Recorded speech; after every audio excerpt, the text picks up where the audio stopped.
Welcome to the Romance Podcast featuring Kenzie and Roman. And babe, we have a podcast now. I know, it's crazy because we don't talk very much, so this is gonna be such a journey, you know. Well, we talk so much. It seemed like may as well put some microphones in front of us and get some legs out of this because we do communicate a lot, don't we?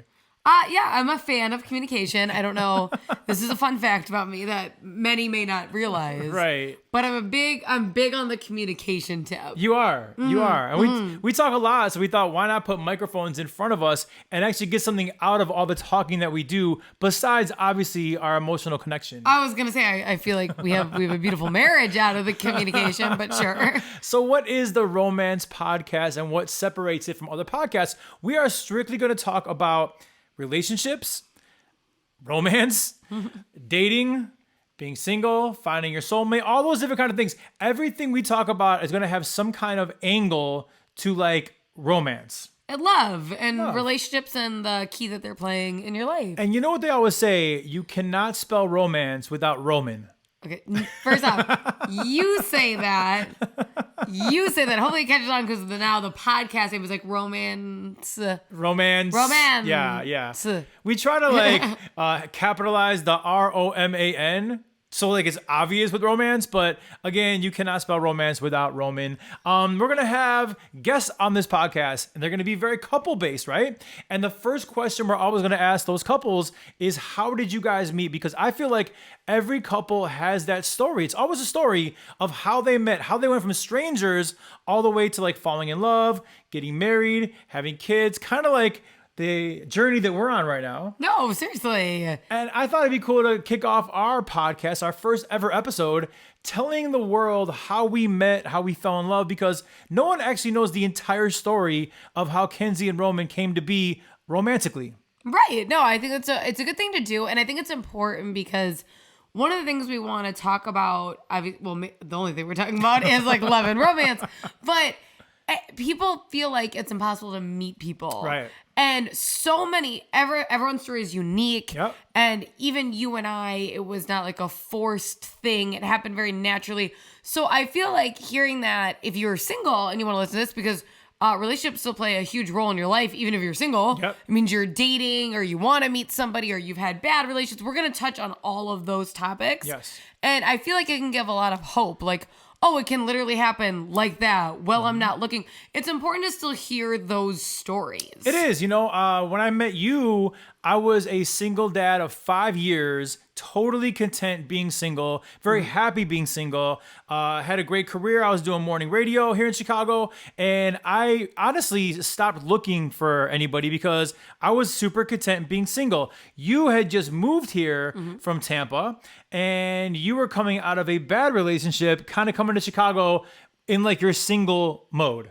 Oh, I was so ready. So I was in that stage of like, this relationship isn't going great, right. But not necessarily single. Like that weird phase of like, Yes. This is probably not going to pan out. Right. And I was so ready to just be like, you know what? I'm not dating somebody for like 10 years. Right. I'm avoiding all relationships. I want to have fun. I want to have no drama. I don't want to have to prioritize someone else anymore. I was really excited for that phase of my life. So you were excited to be single. I was super content being single. How did we meet? Well, if you know anything about me, I was part of Styles and Roman here in Chicago for 15 years, B96, US 99, and you had just been hired from Tampa to come to Chicago to work at B96. Right. And your boss was Eric Bradley, who was my boss back in the B96 days, but then also became one of my best friends. And he had told me, hey, we hired this girl from Tampa. She doesn't know anybody. You know everybody in the city. Why don't you take her around and show her Chicago and how great Chicago is? And I was like, okay, cool, no problem, whatever you want. Okay, and now for me, from my perspective, I had never even met my bosses before. So I moved to the city. I had never seen the radio station, and I had never met my bosses. Right. And I had visited Chicago many times, but I didn't even know where I was going to live when I moved here. They put me in a corporate housing. Saw it the day I got here. So the last thing I wanted to do when my boss reached out to me, because they moved my start date by a week once I already got here. And I'm like, sweet. A week of shopping, eating. And he's like, oh, I'm so sorry. And I'm like, for real, don't worry about it. And he's like, I want you to go out with my friend. He's this great guy. And I'm like, I don't want to go out with my boss's friend.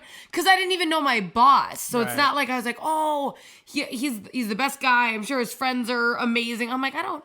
And then I'm going to have to like, be like, oh, I promised I'm going to work so hard. Like, I don't want to try to impress my boss's friend. Like, I'm not in the mood for this. Right. But it comes across really kind of bitchy to be like, no, thank you. Right. I'm okay. So I'm like, sure. You felt like you had to say yes. Yeah. And honestly, he still says to this day, he wasn't trying to like hook us up in a like blind date kind of way. It strictly was make you feel comfortable in Chicago. I'd be a good tour guide for this city because I'm born and raised here in Chicago. So anyways, we agreed to like have a drink. And so I pick you up from your corporate housing, and then we go to a bar in Chicago called Columbus Tap. You know, maybe not the fanciest bar in the world. Well, no one knows it. It's just a hotel bar. So this dude is supposed to show me Chicago, and I'm thinking, okay, like Columbus Tap, that must be the spot. No. It wasn't. No. How would you know that? If you go to a city and someone's taking you around, so I'm like, oh, this guy's going to bring me like the spot. It was just a hotel bar, and you picked it so you could charge your car. Yeah, so I picked it That's because how you picked it. My parking garage is like across the street from Columbus Tap, and they have like superchargers for my Tesla. So I was like, okay, I got a free charge, free spot, but I also we go have a drink and go to the bar and kind of. And honestly, I can't even blame you because I tried to cancel on you 30 minutes before you picked me up. So I was not like wildly enthused. Because you were having a bad kind of breakup situation happening, moving from Florida to Chicago. And then drama with my move. Right. It was so much. And I'm like, I don't think I can put on my game face for this person. That's how I felt. You tried to cancel on me, and I said no because, again, I'm a single father at the time, and my mother was watching my son, and I only had like certain days. Like I had like a radio event that night, so my mom was already watching my son because of my radio event. I had to like piggyback that into taking you out. Like, you know what? I already drove an hour and a half downtown because this was not like a full day's notice. This was like, hey, in 30 minutes, let's not. I didn't realize where you lived. I didn't know anything about you. So I'm like, oh, I didn't realize you had ventured all the way into the city already. My bad. So anyways, we eventually do meet. I pick you up. We go to Columbus Tap, and I'll be honest, we sat down, and within a second, your big smile, your laugh, your entire beautiful face, everything about you, I was like, wow, this girl is different. I could just tell instantly. For me, it was pretty instant. Like, this girl is different. Now, I will say, I did check your Instagram before we went out. Mm-hmm. You're very pretty, obviously, you know, very stylish. But I do know filters are a real thing. I have met many people in person, and then I see their Instagram profile, and I'm like, that's not you. That's the filter. So I when I saw your Instagram, I was, yeah, she's cute, but I wasn't like, this is going to be like the first day of the rest of my life. I didn't think that way. But then I saw you in person, and I was like, wow, she is beautiful. And I have to be honest, I put in zero effort. So this was, I did not show up like a showstopper. I wore a cute sweatsuit combo. Okay, it wasn't like a sloppy one. It was like from Zara, but still, I wore a sweatshirt and sweatpants. Well, I'll tell you what. Cute. And I had no makeup on. You said those sweatpants were kind of like loose. I could tell the body that was under those sweatpants. I was like, oh man, yes, she's beautiful in the face. She's curvy like I like. This is perfect, right? So I had a sweatsuit on. You were rocking that sweatsuit. So instantly, I knew there was a connection. Obviously, on her end, probably like just, oh, he's a nice guy. We vibed. Like, we laughed. We sat there and told stories.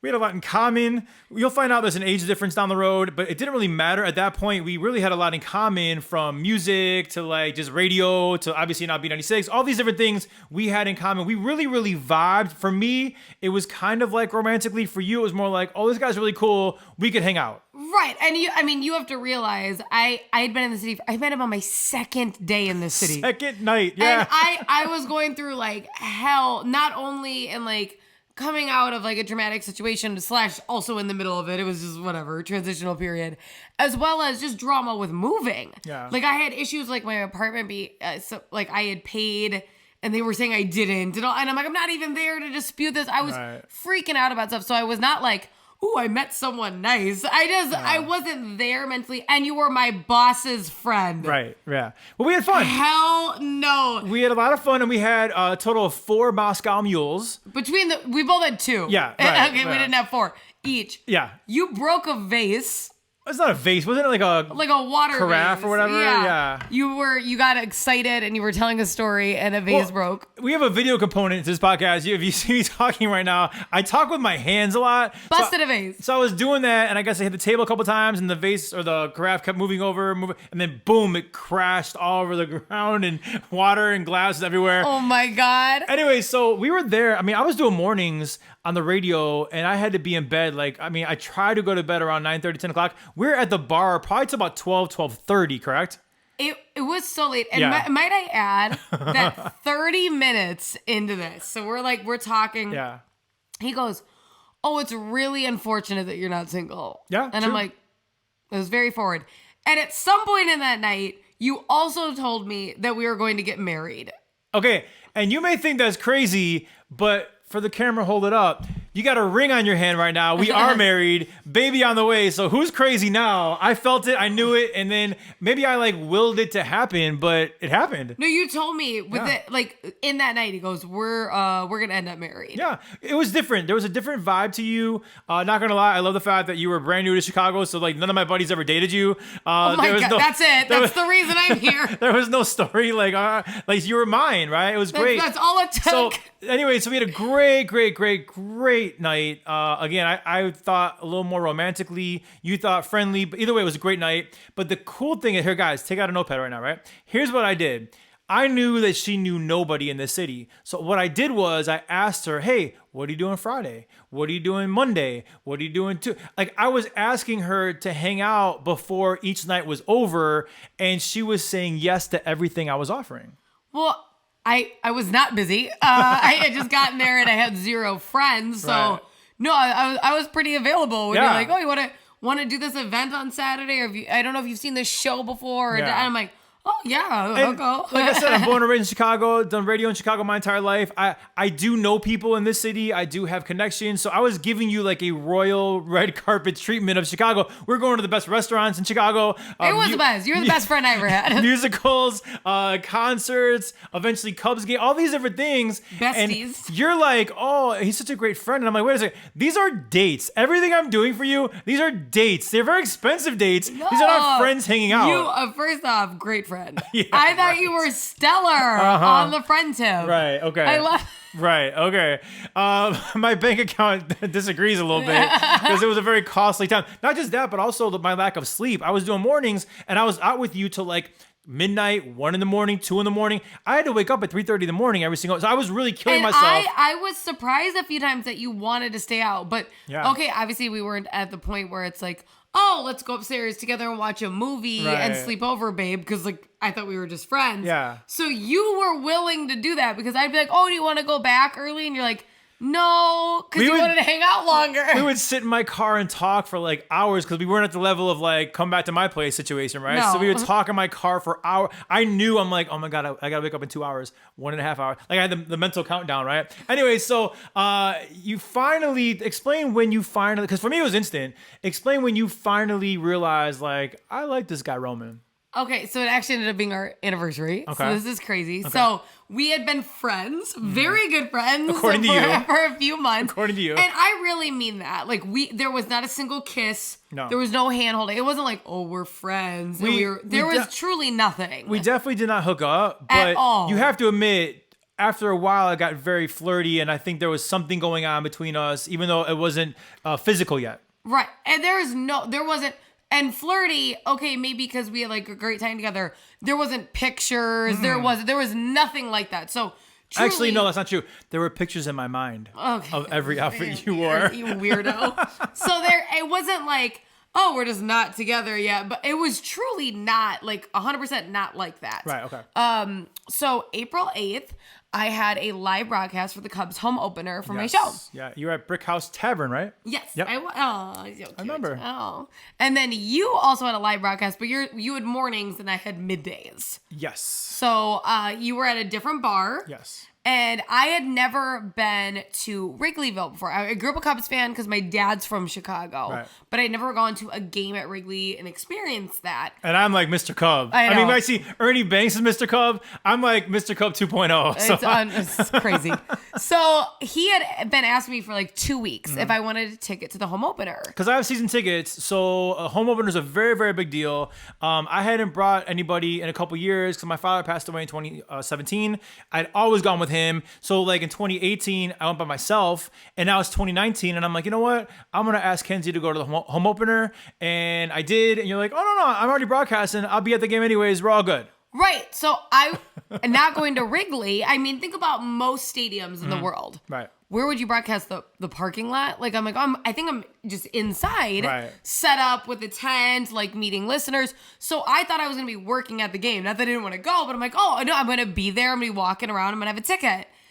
And then I found out that I was going to be at a bar outside of Wrigley, and Wrigley set up like a neighborhood. And I'm like, oh, so on the day of, while I was broadcasting. The home opener is at 1:20 p.m. I want to say like at noon you texted me. I was like, hey, do you still have a ticket? do I still have a ticket to the Cubs home opener? It's like 70 degrees on opening day, which is like very, very rare for Chicago. And It was so nice. It's sold out beyond belief, but she's asking an hour before the game, do I still have my amazing season ticket that I was offering her for the past 2 weeks? No, I don't. I don't have it. I just wanted to check it. And which I was not mean about. I go, do you No, still yeah, have this? And yeah. you're like, what? You don't have a ticket? And I'm like, no, I am at a bar. I was unaware of the situation. I am at a bar. I do not have a ticket to the game. And you were like, oh, I don't have it. I go, no problem. I'm just going to bar hop. I'll just go around Wrigley. I haven't experienced this before. And I'll just bar hop. And what was your response? I think it was something like, hell no, you're not going to bar hop. My girl that I like is not going to bar hop by herself in Wrigleyville, opening day, drunk dudes everywhere, not going to happen, okay? So what I did do, this is the only time I'm ever going to brag ever in my life, okay? Yeah, right. You love to brag. No, on this podcast, I mean. Okay. I have really, really, really good season tickets for the Cubs, okay? I've been there since 2004, moved up. These seats are phenomenal, right? Now there are seats. They're great, right? But what I did was I bought a standing room only ticket so I can get Kenzie into the game. It was like, I don't know, $60 on StubHub. And then I stood with her in the standing room only section, which are not great seats. You don't even have seats, you're standing. And I'm looking at my amazing season tickets down by the field that are unused because I can't sit there because I'm standing next to Kenzie because she doesn't have a ticket. Right? So like we're standing room only watching I had a standing room only ticket. Because of me, right? So we're standing together, and now mind you, if you've ever done it before, it's like kind of under the upper deck where you can't even see where fly balls or pop-ups go. Like you lose the ball when it gets to a certain height. So it's not You were like bent over trying to watch the game. It is not a great view whatsoever, but I will say I really like this girl, and I didn't want her to be by herself, and I really wanted her to be next to me the entire time, and that's why I did it. So we had a great time at the game, even though we couldn't see the plate of the ball. I mean, I actually was able to see better than you because I'm so short. Yeah, right. I got a good angle on it. Yeah. So this was cool for me because I knew what a Cubs psycho you were. Yeah. And when you got, I was just asking if you had the tickets. I'm like, I'll just bar hop, and you're like, no. And you got the standing room only ticket. I expected to be myself at the stadium. Right. I'm like, well, I'll just walk around, whatever, and just go see everything. And when you stood with me, instead of sitting in your really, really, really nice season tickets, and probably one of your favorite days of the year. It is. It's holiday. Oh my gosh. That was really special to me because at the time, he didn't know that I was actually 100% officially single. Yeah, I thought you were still going through that BS situation, right? So I felt like there was no, it's not like he just found out and he's like, sweet, I'm going to take advantage of the situation. He thought we were on the same wavelength where I would not be available. Right. And still did this. So I felt like it was a very selfless thing to do. It was. Which really, shut up, which really warmed my heart. Yeah. And then we went out after. Yeah. So, again, like, you know, I'm thinking that she's still in that situation. So, but I was being a gentleman. Also, I just knew that I knew her situation was not going to last at all because it was very, very bad. So I was just going to be the friend. And then like when it doesn't work, I'll be the shoulder to cry on, right? So I didn't know what was going on at that moment. I then, after the Cubs game, they win. It's great. Let's go to the after party. I'm an investor of Old Crow Smokehouse in Wrigleyville. I bring you to my bar. Let's have some drinks. Let's have some fun. And then explain as the night went on what happened between Kenzie and Roman. So I got drunk. We got some good drinks over there. Not gonna lie. That was the main thing that occurred. So I got drunk. I had not shared with him that I was single yet. And then I got drunk and I did share with him that I was single. We were on the rooftop, I'll never forget, and you said it to me that you were single. I'm like, wait, what? And you're like, I'm single. And from that moment on, you were never single again, nor will you ever be single again for the rest of your life. So then he drives me home that night and there was nothing inappropriate. We had our first kiss. Mm-hmm. You asked me on an official date. You're like, so this Friday. And by the way, the people want to know, how good of a kisser was I between 1 to 10? How good of a kisser was I? Nobody wants to know that. All right, forget it. I was drunk. That's not fair. Okay. I was drunk. But anyways, so you were like, you asked me on an official date. Yeah. And then clarified that also I wouldn't be dating other people. You were like, so this is just like, we're exclusive now? Yeah. And I'm like, what? Wait, what just happened? We're exclusive? And we had our first kiss. And that's all that happened. It was just a kiss. It was. In my car. Yes. And so it was so weird because we started that day, both of us as single people, and we actually ended that day in a relationship, both not expecting that. And let me explain why I was asking about, are we like, this is us now, right? And I wasn't being a psycho. Here's why I do it. Because there's black and there's white and there's gray, right? If you're together, you're together, you're committed, hello, or you're single and you're totally unattached, right? There's this weird like gray area where if her and I are kind of hanging out, kissing a little bit, whatever, if we're not committed, well, okay, if I go on a date with somebody else, am I a scumbag? Am I a jerk? If I end up kissing somebody else, am I a playboy? I wanted to know, I didn't want to mess things up with Kenzie because I really, really did care about her and I liked her. So I wanted to know, like, for real, if this is just us, cool. I am not talking to anybody else in the world whatsoever. Not going to mess this up. But if it's like, oh, we're going to like just kind of kick it for a couple months, I need to know that as well. And I'm going to date. Right. Right. Because it's like, okay. But I mean, I will say you took steps towards. I did. Towards that already. So even though I was in this like weird in between, and mind you, the person was in a different state, so it's not like I was hanging out with them or something. Right. Even though I was in a weird in between, you stopped dating. I did. I was putting all my eggs in the Kenzie basket because, like I told you from the very beginning, she was just different. I just knew that she was worth investing in, and I didn't want to mess it up because of like some random girl, right? I didn't want to like. I was already fighting this stereotype of Styles and Roman, okay? Let's be honest for a second. Right. We were kind of a big deal in Chicago here for 15 years on the radio, and, Dougie was single for a lot of it. I was single for a lot of it, and there's a stigma attached to the fact of you being on the radio and at clubs and whatever. So you were hearing from certain people that I was kind of a playboy. I was already fighting that, like, ghost. I didn't want to give you more fuel for the fire, so I wanted to, like, you know what? I'm not going to talk to anybody while I'm talking to you, and then hopefully prove to you that I am a good guy and I'm worth your time. Yeah, you actually you wanted to put in a significant amount of effort to show that that's not who you were or who you're going to be in our relationship. Right. And you started early before we were dating. So he had told me that he'd cut certain people off and he wasn't going to talk to people anymore. And I'm like, okay, I'm not even like officially single. And I said to you, because I was like, I'm getting nervous because this guy, I didn't know if you were going to be like a jerk if we never happened and you were friends with my boss and stuff. Like, it made me nervous. And I was like, I'm not even officially single. I don't know if that's a good idea. Maybe you shouldn't be doing that. And I go, because honestly, you're not really my type. Just because if I don't work out with this person, it doesn't mean that you and I just get to be together. And you go, well, your type hasn't worked for you so far. You're not married. And I'm like, what the hell? That was a great line. Think about that. She's like, well, you're not my type. And I was like, your type has not worked out for you whatsoever. You've given me like horrible stories from like this guy and that guy. Like, maybe it's time to go for like the opposite of your type.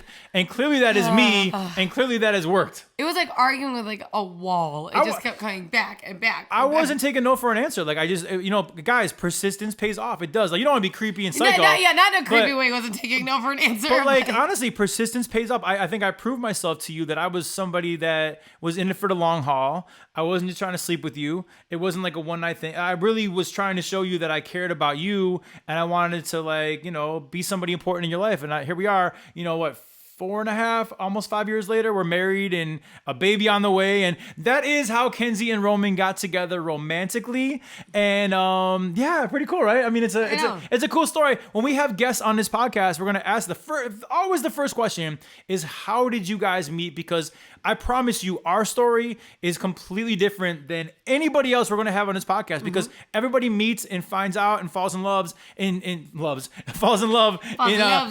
different ways. And I think it's such an interesting story. Like you said, even if you're single, it's kind of cool to hear how other people met and fell in love. Well, think about it. I was so annoyed to have to go to a hotel bar called Columbus Tap. Yeah. And that's how I met you. So it's not always like you can go out and it's not a date. Or even our anniversary. I went out that day thinking, I'm single. And then something just clicked with us. I ended the day in a relationship, and so did you. What better day could I ask for than the Cubs winning their home opener in 2019, and then me landing the love of my life that night? It was a perfect win of a day, I'll tell you.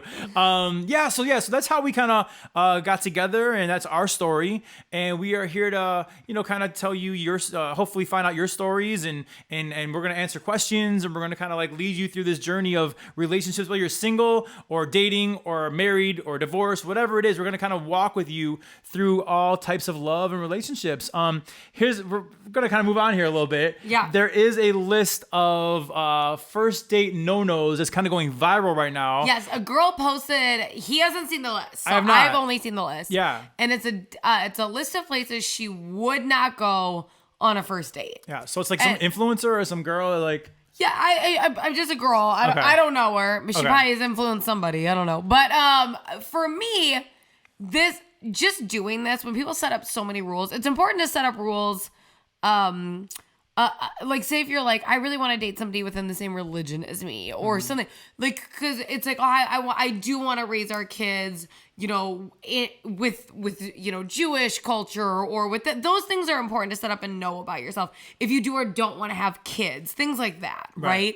But people put so many, in my opinion, rules, and it makes it so difficult. Like, it's already hard enough to find somebody. It is. So if you're going to be like, oh, this is my height cutoff, and this is this guy took me on, this is a first date, never, like, now he's not mine or not for me, or girls across the board should do this. No, everyone has different likes. Everyone has different wants. I think the more important part of a first date, personally, is the effort, right? This is really the thought over like cost type thing, right? For me. And it's like, if somebody did something that was lackluster and it was out of laziness, that's not impressive on a first date. But if it's just like the way the cards shuffled that you ended up at a spot, you can't be so close-minded, right? Because like relationships really do spring out of nowhere, and you're gonna hinder yourself just because you can go to Maple and Ash, very nice restaurant if you're not from Chicago. You go to Maple and Ash, and he can be a jerk. It doesn't make him a Prince Charming just because you went to a super bougie restaurant, right? So I'm gonna read this list to you because you haven't seen it. All right, so list and it's long. It's 27 places. Oh, geez. All right. That you can't do as a first date. All right, here we go. And I love half of them, so that's bad. Cheesecake Factory. Great. I love the Cheesecake Factory. Yeah, it's good. It's good stuff. Applebee's. Okay. Chili's. Okay. Chipotle. Wait, hold on a second. I don't want to flex here, but I am a rewards member of Chili's. Oh, good call. I get free. We get the free chips. Free chips and salsa whenever we go. It's a good one. Chipotle's number 4. I mean, okay, I'll be honest. A first date Chipotle, let's not. But I thought to myself, could that end up happening if you were like trying to squeeze in a movie time? Or like there's scenarios that occur. So I'd say like maybe if you're like 17 and your budget is or age, college, things like that. Okay. So I'm trying to be fair. Olive Garden. By the way, I love Olive Garden. If there's ever going to be a sponsorship on this podcast, I could see it being Olive Garden. You want to know why? Because on this podcast, when you're here, you're family. And that is... He loves that saying so. He says it about everything. It's unbelievable. All those breadsticks. Oh my God. All right, hold on. There's 27 of these, so you got to focus. All right, okay. The movies... Oh, okay, that's cool. I think the movies are good. Yeah, I know. It gives you something to talk about. Your own house. Yeah, I get that. Yeah, but if you're in like high school, But honestly, even in your high school, like a first date should not be at your house. I think for safety reasons, I don't think someone's first date should be at somebody's house. Yeah. I look at it as a safety aspect. Because what if somebody wanted to cook for you? That's cool. But for real, like, just if you don't know them, like, don't. If things go well and you end up back at the house, okay, fine. But that shouldn't be like the date, right? Okay. Any fast food chain. I agree. Yeah, okay. Okay. I get it. Buffalo Wild Wings. B-dubs, okay. But like, what if you guys are super into sports and want to watch a game together? So I just like there's different. You can go to like more upscale sports bars if that's the case, true. you know. Wingstop. Same as B-dubs, kind of. Well, kind of. I don't even think you can sit down on Wingstop. Okay, Red Lobster. I love Red Lobster. Get the biscuits, baby. A buffet. I love buffets. I'm not a that's one thing we argued about. I like you said when you were buffets. younger, your family would go to buffets. I'm like that was COVID before COVID was there. Like buffets. I have a great immune system now. The food just sitting out. I would never Think go to about that. like the ones in Vegas though. There's some kicking buffets. I mean, but that's not what you went to when you were younger. No. Is that where I went? IHOP. I mean, that's okay. Yeah. IHOP and then followed by Denny's, but say you're both night shift workers, so you go to like a brunch or something. I'm like, okay. The French Slam always wins. Always. This is the one that I kind of agree with because I'm like, this is kind of boring. The gym. Yeah. Well, I think unless you guys My are both fat ass, I'm okay with every restaurant, and then I'm like, Yeah. the gym. I mean, if you're both like muscle bound people, and that's like how, but that's not a date. You're right. Yeah. That's just now listen, as a couple, Right, yeah. to go to it and then go to dinner after. That's fun. I don't know about like first date, but no, okay. for sure. That's a no. Church. I'm like, I don't think that if you went. Well, I mean, here's the deal. It's so funny when you're single. Everyone's always trying to like meet somebody and everything, you know? And I think maybe if you're a Christian or whatever religion you are, you know, you kind of hope that you meet like that girl at church or that guy at church, you know, kind of the same. So, or whatever your religion is. So whatever, faith-based worship. I would say it'd be kind of cool to meet somebody at church, Yeah. but I don't know about taking them on a first date. I took you to Soul City Church, Yeah. my church for a long time. I was living in the West Loop at the time in Chicago, and across the street was Soul City Church. And we'd go get brunch after. Yeah. So I took you to Soul City Church. That was kind of not a first date, but it was definitely Early. a date early Very on. early. Yeah, for sure. Starbucks / and then the next one is any coffee dates. I don't do coffee, so Right, you don't do coffee. But I think that's not fair because some people, it's like, okay, think about when you're on a date that you hate and it's a long night. You're like, we have a movie, we have a dinner. I think coffee dates can be very efficient on like a first meet. If you're using a dating app. yeah, very safe too. Yeah, very safe. Yeah. And really, really good if you're meeting like on an app. So it truly is the first time. Because if there's just nothing there in person, you don't have to spend 5 hours and a couple $100. And you get to be like, okay, now I would like to spend an evening with you. So Yeah. I'm like, I don't think That's a good safe first date. I think so, dating too. app people, right? For sure. Ice cream dates. I love ice cream. Why is that? What do we have tonight? Ice cream. Dairy Queen. I don't understand. You love Dairy Queen. This- She loves Blizzards, by the way. Oh my God.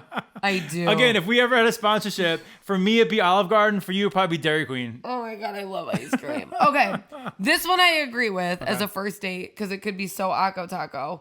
Family functions. No, yeah, you can't. Do I don't that. want to meet your mom and you at the same time. Yeah, That's a lot. Now, unless you met at the family function, which also could be inappropriate. Yeah, it's like, are you my cousin or what's Your up? cousin. Yeah, that could be unsafe. But People say we look alike, which is very weird, by the way. I don't think we look alike. I don't either, but in our comments on Instagram, we do get people that are like, you guys look alike. And I'm like, that's kind of weird, but whatever. Do you think okay, whatever. I don't think we're related. We're definitely, well, now we're family, but like, we weren't related going into the marriage. Movie night, Netflix, Hulu, etc. Which I think, that kind of rolls into like being at someone's house on a first date or whatever. Netflix and chill kind of thing. Yeah. I will say, I feel like, this might be too much information, but I feel like if a guy is consistently inviting you over to watch movies, a couple things. One, he doesn't want to spend money on you. And two, he's looking for a little action. It's like, you're already there. Without the effort. Yeah, I'm not trying to like spill any guy secrets, but like I took you out on dates, right? Yeah. Obviously, yes, I would have loved to have chilled and watched movies and cuddled and whatever comes along with that. But I did the effort first, right? If you're just like Netflix and chilling all the time, girls, I feel like you're like, not. this is easy. You're not really like a priority for him. That's good. Good insight. Yeah, insight. Somewhere that requires a long drive for safety reasons. I could say that because if it's like, oh, we're going to a restaurant and it's an hour this way and you don't know him. Nah. I don't like that. Be careful. But this one I don't get. Like, bowling? How fun is bowling? Bowling's cool. You don't like bowling, because look at these nails. I'm good at bowling. And by the way, we're a podcast, so I guess people can't look at your nails right now. But like, go to our Instagram and like check them out. Like, she has claws, right? So I don't think bowling will be your cup of tea. I like bowling. Anyways, nightclubs. It's hard to hear, so it's probably not a great place. Not a great first date, but a great place to meet somebody. I mean, if you're single, you're going to clubs with your boys and your girls, whatever, and you can meet people there for sure. But yeah, I don't know about taking them on a first date. 25, a hookah bar. I was never into hookah. So. I don't know. 26. A bar for just drinks. What's the difference? Like, I guess because you're not buying them dinner. Oh. So, like, let's just get a drink. That could also be a safety, like, okay, like a coffee. We said Starbucks is kind of a good, like, safety for, first meeting. A bar could be that, too, kind of like just for drinks. Well, because here's the thing. Some people do, like, oh, let's meet for drinks. And then if it's going well, they decide to get dinner. Yeah. It's that built-in, like, let's make sure that we... Yeah. That's a good thing when you're meeting literally for the first time in person because you met like online. Yeah, a dating app or something. Yeah. Right, so it's not like, oh God, I agreed to do a whole night. So I think that one's good. Number 27 is Waffle House.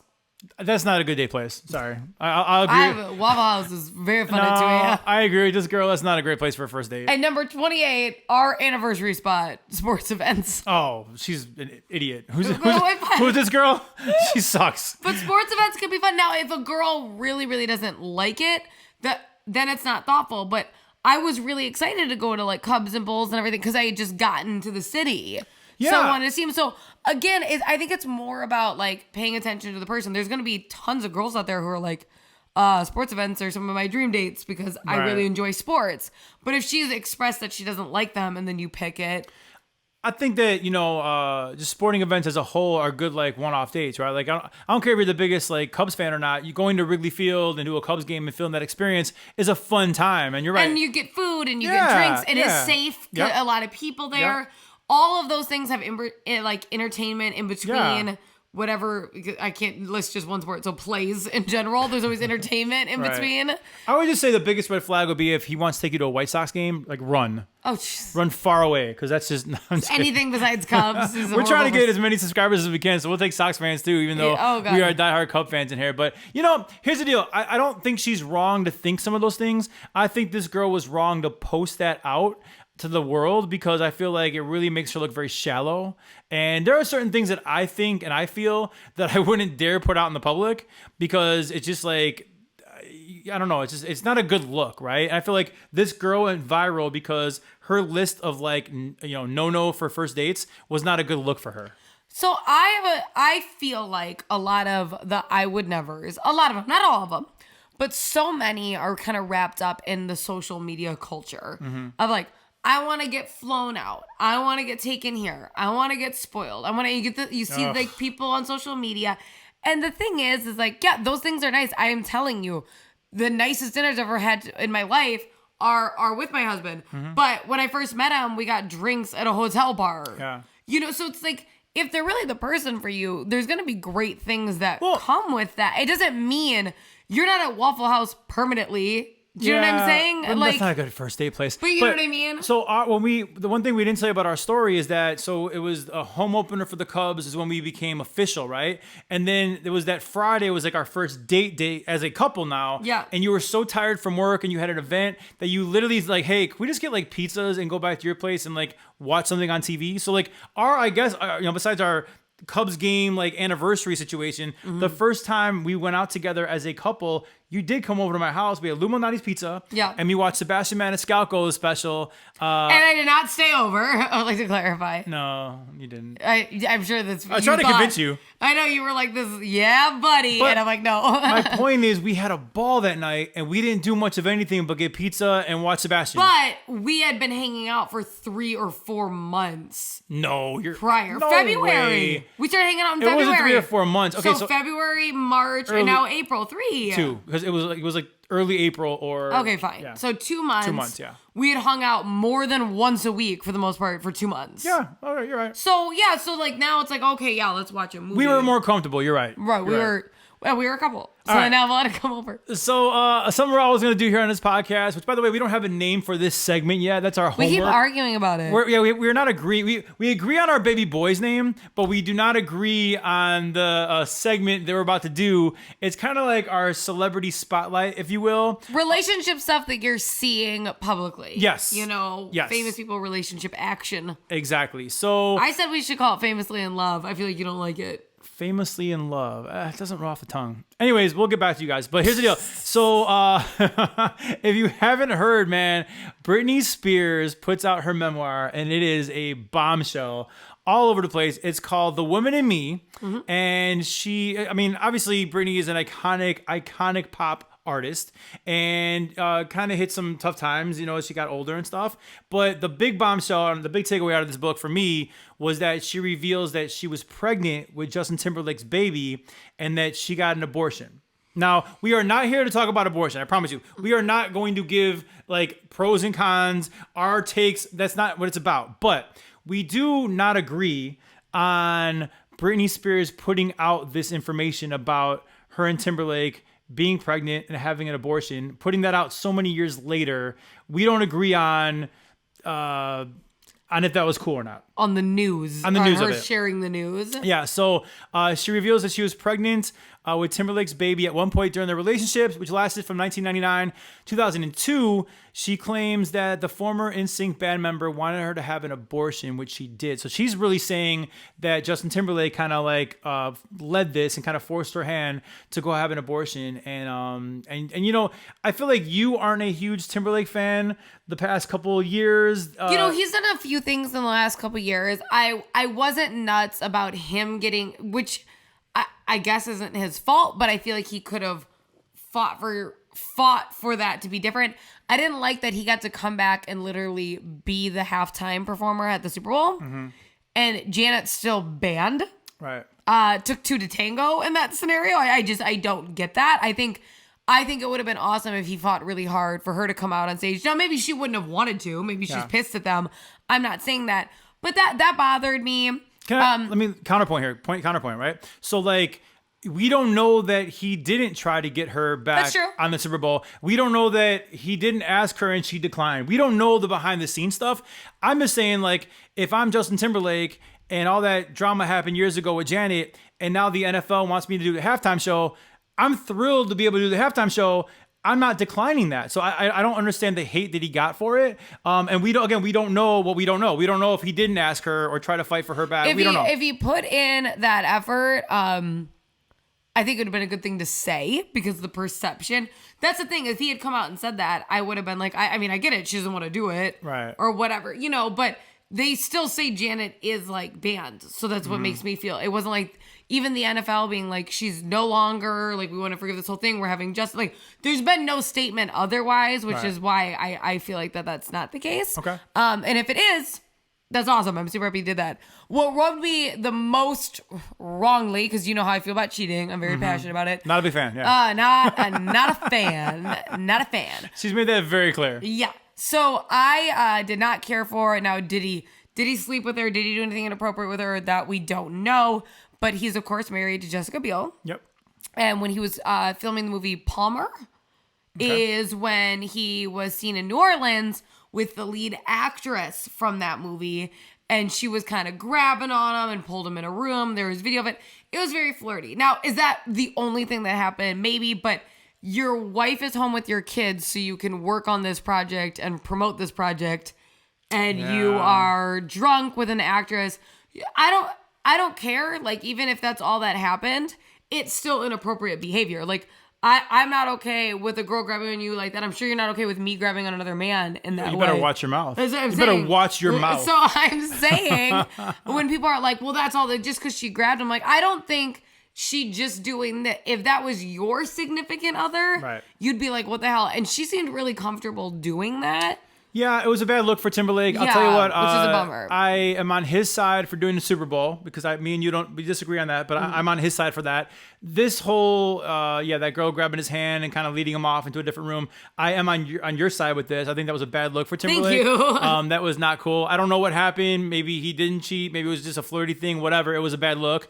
But now let's talk about the current firestorm going on right now. In Britney's book, she talks about, and I quote, "I love Justin so much. I always expected us to have a family together one day. This would just be much earlier than I anticipated," she wrote. "But Justin definitely wasn't happy about the pregnancy. He said we weren't ready to have a baby in our lives, that we were way too young." Okay, so again, she is insinuating and basically saying that he wanted her to have the abortion. And you have some strong feelings about that, and I have some other feelings about that. Yeah, I mean, it's her story, and it's very hard when decisions happen like that.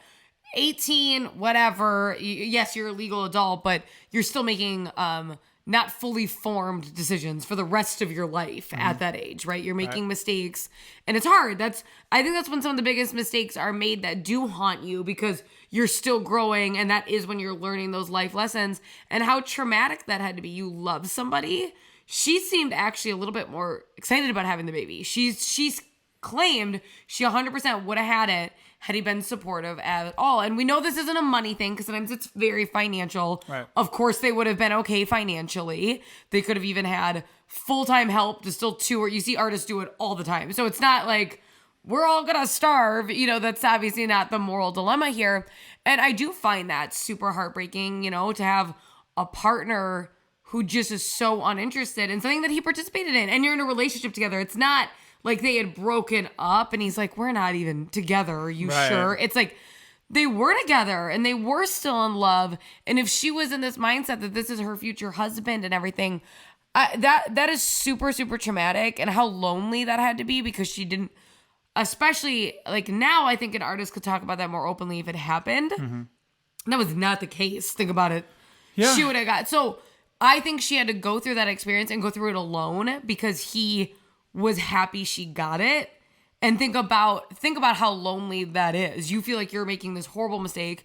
You feel like you want this child, but you're in she's in love. That's what you're forgetting, because you're like, well, she still made a decision though. Don't tell him my point of view. You give him your point of view, and I'll speak up for myself. But I'm saying, when you love somebody and you're that young, she's also thinking about like, well, will this end our relationship? Is he not going to love me? Is he not?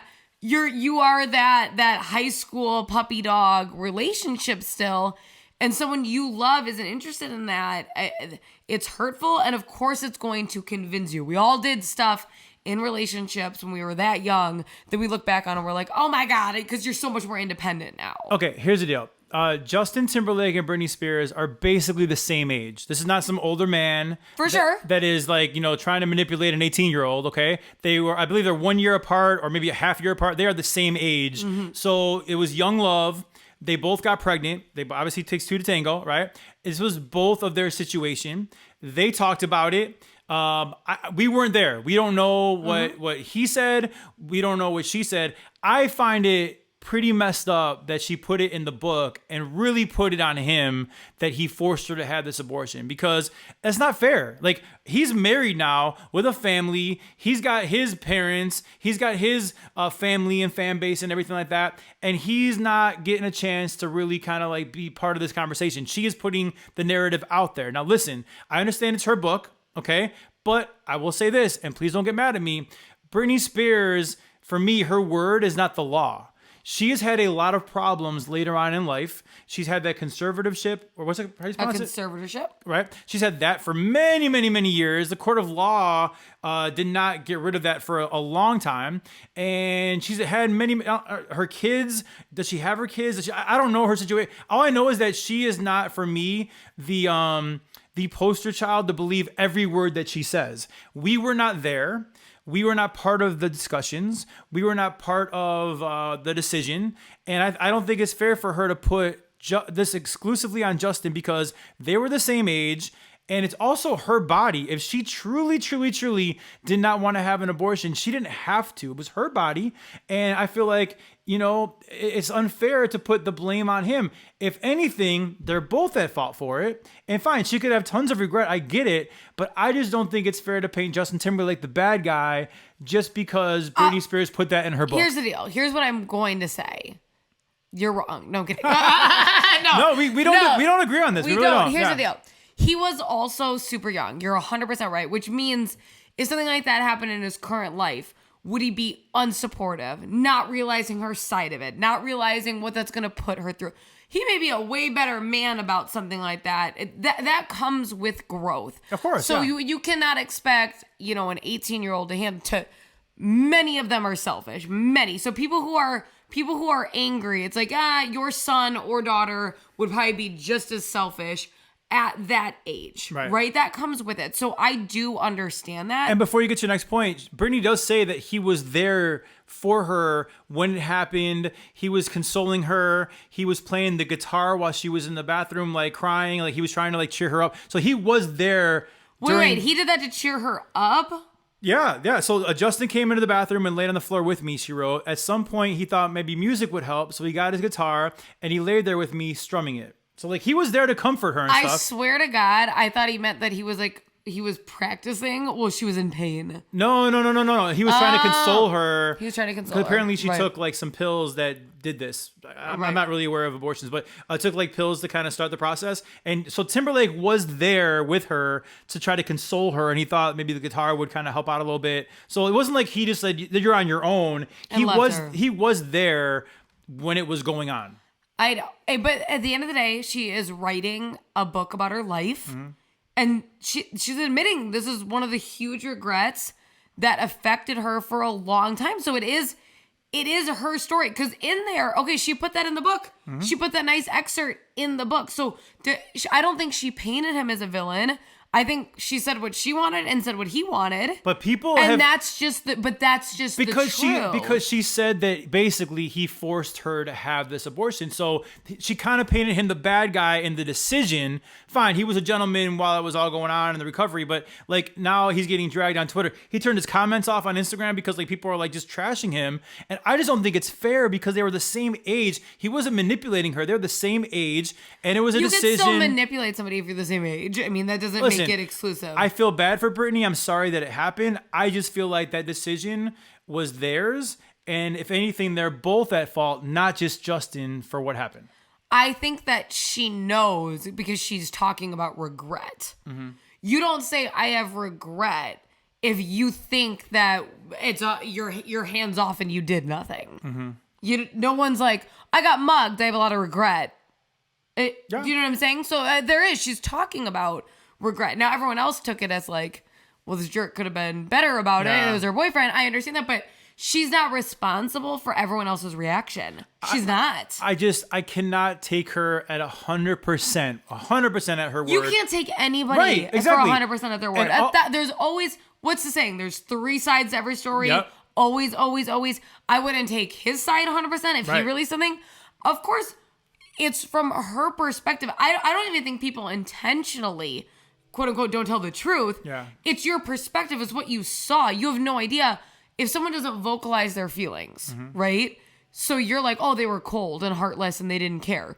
But internally, you were feeling all of these things. So that's not true. So you never know because you don't get the full perspective because you're just your own person. 3 sides to every story. His side, her side, and the truth. I do love that saying. One more question I have before we wrap it up is what would you do if you were Jessica Biel right now and this all came to light? You have your family. Been a handful. You're married. Just the abortion part. You're married. You got 1 kid or 2 kids. You got kids. How would you handle this if you're Jessica Biel finding out that Britney Spears and your husband had an abortion, 20 years ago? I mean, we don't know that she doesn't already know that. Mm-hmm. He may have shared with her. I feel like you and I have shared so much stuff with each other. Neither of us have had that experience. Jeez, we have not. Heavy. That's heavy. I think it would be more hurtful. Say something like that happened because he didn't cheat on her in this scenario, but he didn't cheat on her, right? That was right. So for all you know, Jessica Biel had one when she was 18 or so. You don't know, right? We don't know, right? We don't know. That's if somebody hasn't shared it, you're unsure.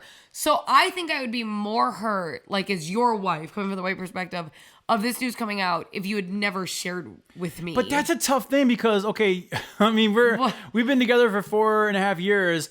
At what time does Justin Timberlake on a random Friday night date night tell Jessica Biel, hey, by the way, when I was 18 years old? I mean, that's a very tough thing to just come out and say. Okay, I think that that's something that happens earlier in dating actually rather than later.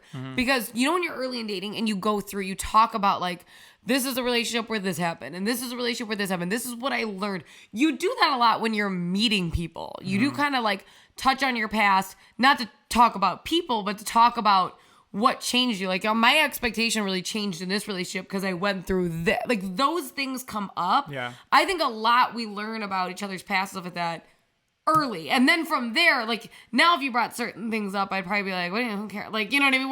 We're in this life together. Yeah. But when you're first learning about each other, especially like that first year, I think a lot more of those stories do come up. Yeah, it's just a tough thing to come out and say if you're Timberlake, you know, like I get it. It is tough. I mean, and he may, you know what? He may not feel great about it. He may of feel. course. I mean, I'm sure he doesn't. That's what I'm saying. Like, Right. it's like he may. Say he hasn't shared it, it doesn't mean it's because he doesn't care and doesn't think about it. Yeah. He may feel guilt. Of course. And it's like not a proud moment. So it's so hard it's not something I did not come out and go, this piece of crap. I didn't do that. But you're clearly Team Britney. I'm clearly Team Justin. We don't agree on this topic. It's not that I'm against Justin. I was against you saying, like, I think it's kind of crappy she put it in the book. And I'm like, you know what? It's a huge part of her story. Yeah. It is. But I mean, but to put the blame on him, I feel like at the end of the day, it's both their faults. And it was unfair for her to put the blame solely on him because she played a part in it as well. I think she's getting flack for how people decided to react to it, though. Because if she'd put that out there and people weren't trashing Justin Timberlake, I don't think you would think she was a bad person for putting it in her book. So in a weird way, she's getting blamed for how people are. She didn't leave a mean comment under his pictures.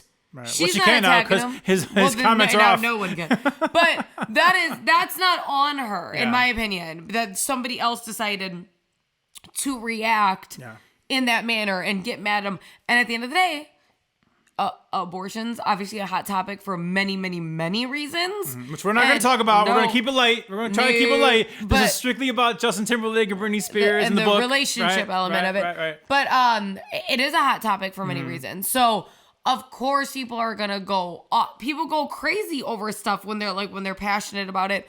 But she was just talking about a personal experience. Oh, all right. I hear you. All right. So I think that was a very good first celebrity spotlight. Whatever we call this He's trying to force his name instead of mine. I think this is a very good one. That was really good. You like that? Yeah, we got deep. See, we're not all about like, you know, cracking jokes and you know, making you laugh. Like we dig in. You made it sound like we're not about entertaining people. We're not all about these jokes and fun stuff. All right. Well, thank you so much for checking out our first ever episode of the Romance Podcast. Now, next episode, we have a really fun topic. There are a couple songs that I've been playing recently that makes Kenzie so mad. Right? Okay. It does. Because certain things I feel like trigger certain moments in people. Man. Okay. Right. So there's certain songs that are triggering Kenzie that I'm playing recently, and you're going to hear all about that next episode on the Romance Podcast. And remember, you cannot spell... Want to hit the microphone again, babe? Jesus. We're still learning this podcast thing. But remember, you cannot spell romance without Roman. It's just still so corny.